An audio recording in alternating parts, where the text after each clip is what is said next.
Hi mga ka-farmers! So ngayon po ipapakita ko po sa inyo ang aming mga biik. Ganyan po sila kaganda mga ka-farmers. Ayan po, ang ganda po ng pangangatawan ng ating mga biik.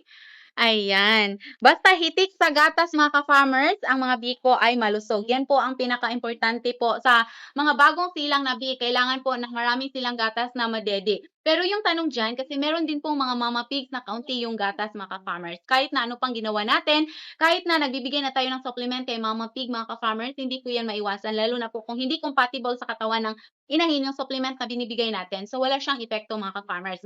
So maaaring mawalan po ng gatas si mama pig or konti lang po yung gatas niya at yung resulta po, kulang sa gatas ang ating mga biik mga ka-farmers at posible na magkasakit sila at merong iba na di makasurvive. Tingnan po natin sila hindi malusog mga ka-farmers. Kaya napaka-importante po mga ka-farmers na kung mangyayari na walang gatas si Mama Pig or kaunti lang yung gatas niya kahit na anong bigay pa natin ng supplement kay Mama Pig, gumamit po kayo ng gatas sa biik mga ka-farmers, itong foster milk. Ayan po. Napakaganda nito sa ating mga biik mga ka-farmers. Ayan. Meron siyang iba't ibang vitamins and nutrients na nakalagay dito mga ka-farmers. Ito po yung mga kailangan po sa mga bagong silang na biik.